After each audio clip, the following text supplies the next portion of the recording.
여러분 안녕하세요. 할렐루야. 저는 임희영 목사이고요. 웨스트우드 연합감리교회를 섬기고 있습니다. 오늘도 여러분들과 함께 잠언 29장의 말씀을 기쁨과 감사함으로 함께 나눌 수 있어서 참 좋습니다. 오늘 우리의 찬양을 하나님께 올려드리며 우리의 예배를 하나님께 올려드리겠습니다.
기도하겠습니다.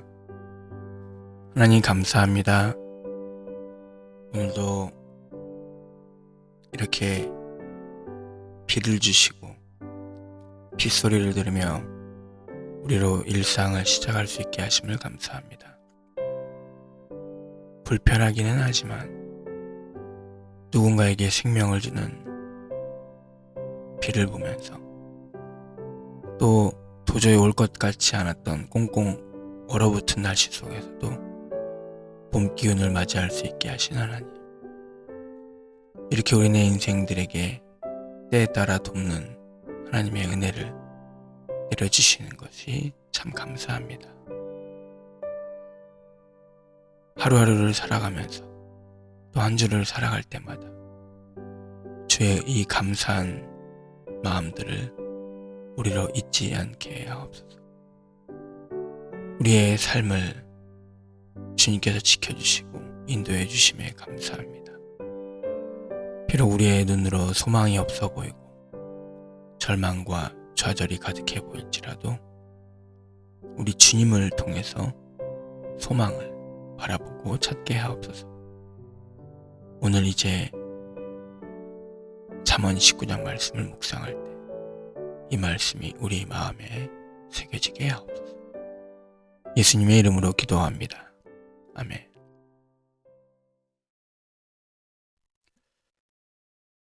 잠언 29장 말씀입니다. 잠언 29장은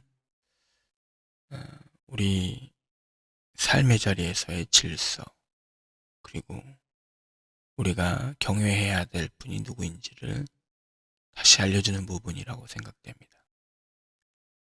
첫 번째 주제는 정의로운 통치가 주는 기쁨입니다.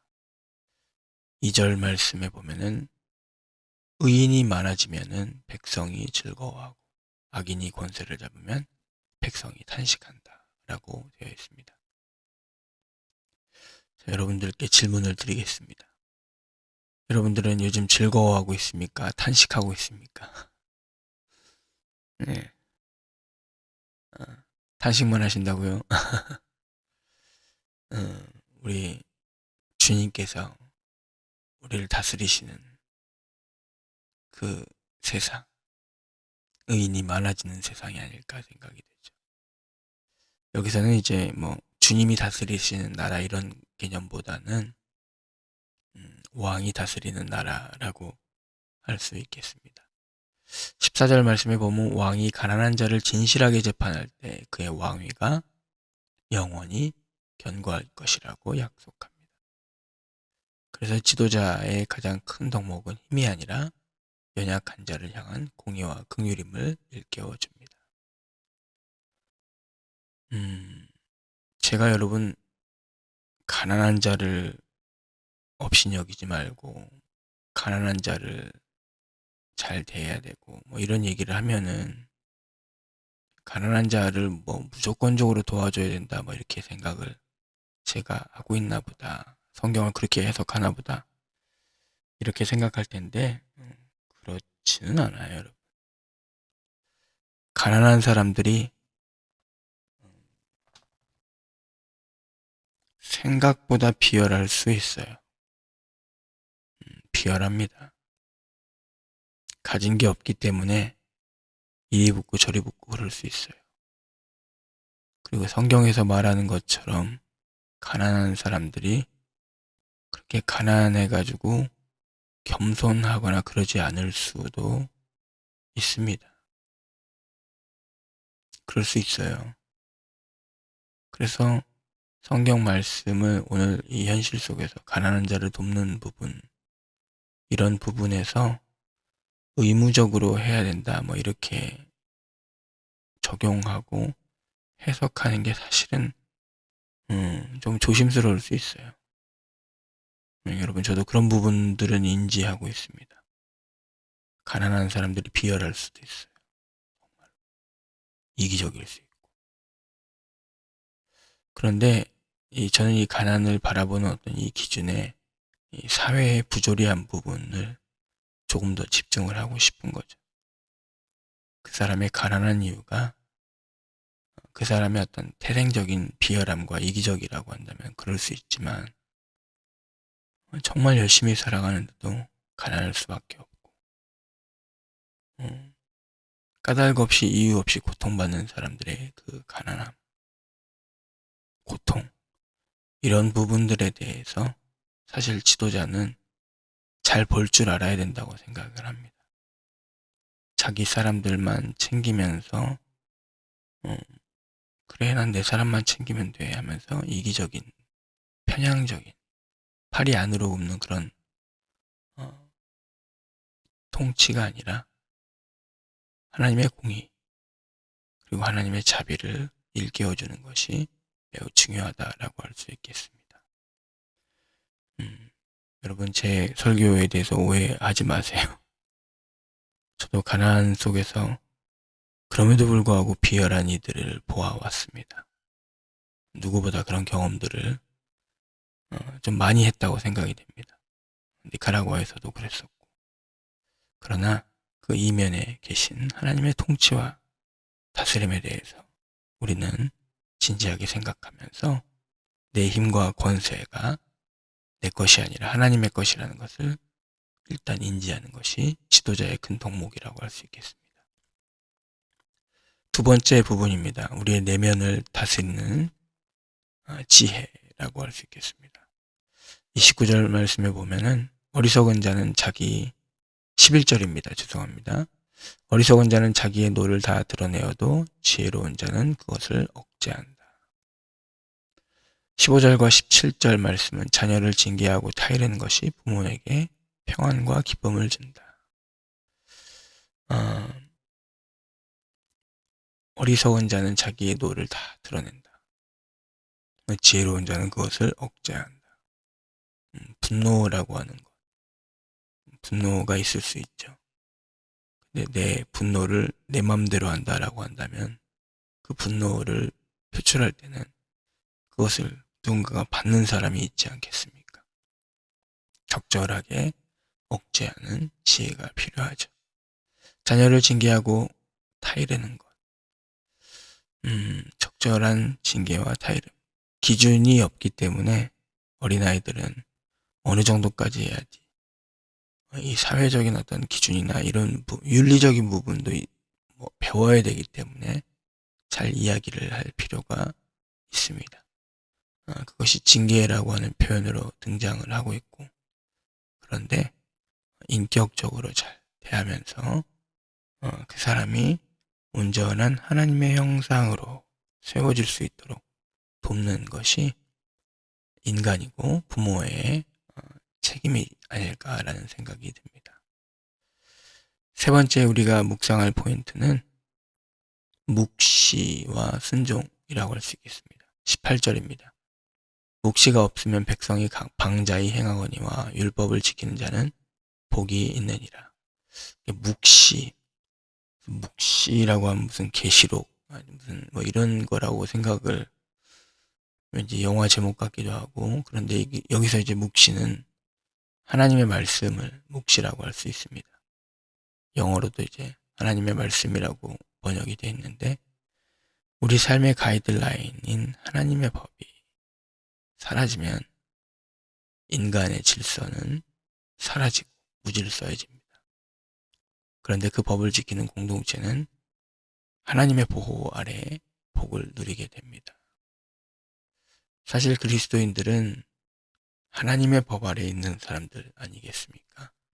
물론 세상 법도 있지만 세상 법과 하나님의 법의 충돌할 때, 세상의 왕 그리고 하나님의 법 충돌할 때 우리는 하나님의 법을 지키는 사람들이죠. 그렇기 때문에 하나님의 법, 하나님의 말씀을 묵상하고 준수하는 것이 매우 중요합니다. 그냥 이 문자 그대로 해석해가지고 막 살아가라는 것이 아니라 오늘 이 시대에 이 미국이라는 국가 안에서 살아가는 하나님의 백성들, 하나님의 법, 이런 부분들이 어떻게 해야 되냐는 거죠. 이민국 단속반들이 요즘 우리의 마음을 흉흉하게 합니다. 그것이 미국의 안전을 위해서 필요하다고 할 수 있습니다. 그런데 우리는 그 이면 속에서 이웃사랑에 대한 부분들을 다시 한번 생각을 하게 되죠. 이방인들에 대한 생각들을 하게 되죠. 우리 역시 이방인들이었기 때문에 성경 말씀의 가르침에 의해서 이 부분들을 조금 더 해석을 하게 됩니다. 오늘 이 시대를 살아가면서 교회 하나님의 말씀과 세상법이 충돌되는 시점에 있을 때 우리는 어떻게 의롭게 이 일들을 드러내야 되는가 생각을 하게 됩니다. 18절 말씀, 율법을 지키는 자는 복이 있다. 이 말씀은 2500년 전, 3000년 전에만 유효했던 것은 아닙니다. 지금도 유효합니다. 성경은 나를 정당화해주는, 한 국가의 정치를 정당화해주는 것이 아니라 하나님을 드러내는 책입니다. 그래서 내가 하는 것이 옳다라는 것을 정당화하는 책으로 성경을 보는 순간 굉장히 위험해집니다. 우리의 얘기가 아닙니다. 하나님의 말씀입니다. 마지막입니다. 25절 말씀은 우리의 인생의 고질적인 문제를 보게 합니다. 사람을 두려워하면 올무에 걸리게 되거니와 여호와를 의지하는 자는 안전하리라. 찬송가의 가사에 나올 것 같은 그런 말씀이죠. 우리는 사람의 평가와 시선이라고 하는 이 덫에 많이 걸려 넘어집니다. 저 역시도 그래요. 주일날 설교를 준비하고 누군가를 만나고 그러면은 사람을 보게 되죠. 사람을 의지하게 되죠. 오늘 이 얘기하면 저분이 싫어하실까?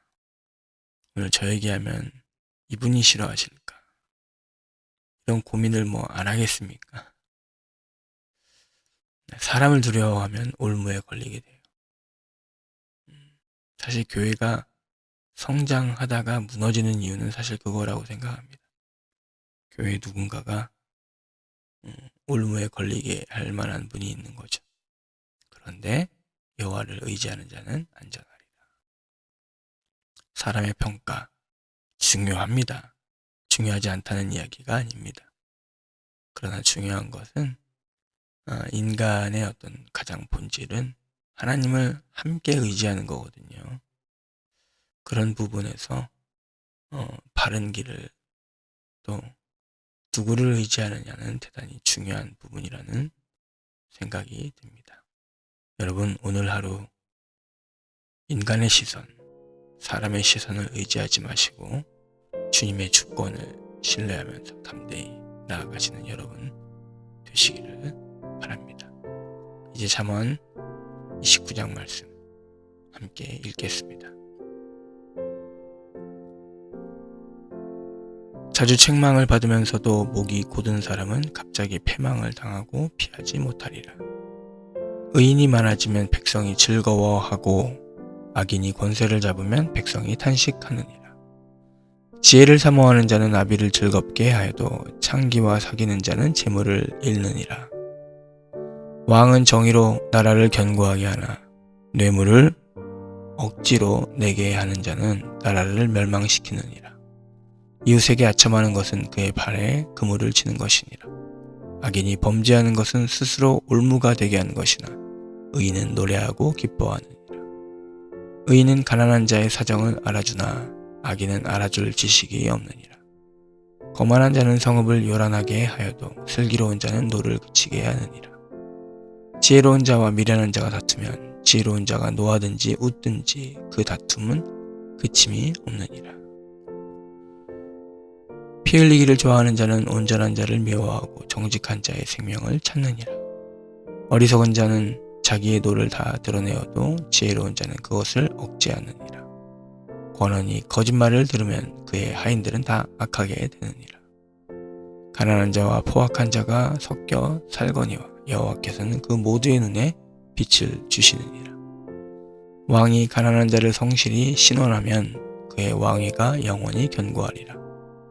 채찍과 꾸지람이 지혜를 주거늘 임의로 행하게 버려둔 자식은 어미를 욕되게 하느니라. 악인이 많아지면 죄도 많아지나니 의인은 그들의 망함을 보리라. 내 자식을 징계하라. 그리하면 그가 너를 평안하게 하겠고 또 내 마음에 기쁨을 주리라. 묵시가 없으면 백성이 방자히 행하거니와 율법을 지키는 자는 복이 있느니라. 종은 말로만 하면 고치지 아니하나니 이는 그가 알고도 따르지 아니함이니라. 내가 말이 조급한 사람을 보느냐 그보다 미련한 자에게 오히려 희망이 있느니라. 종을 어렸을 때부터 곱게 양육하면 그가 나중에는 자식인 채 하리라. 노하는 자는 다툼을 일으키고 성내는 자는 범죄함이 많으니라. 사람이 교만하면 낮아지게 되겠고 마음이 겸손하면 영예를 얻으리라. 도둑과 짝하는 자는 자기의 영혼을 미워하는 자라. 그는 저주를 들어도 진술하지 아니하느니라. 사람을 두려워하면 올무에 걸리게 되거니와 여호와를 의지하는 자는 안전하리라. 주권자에게 은혜를 구하는 자가 많으나 사람의 일의 작정은 여호와께로 말미암느니라.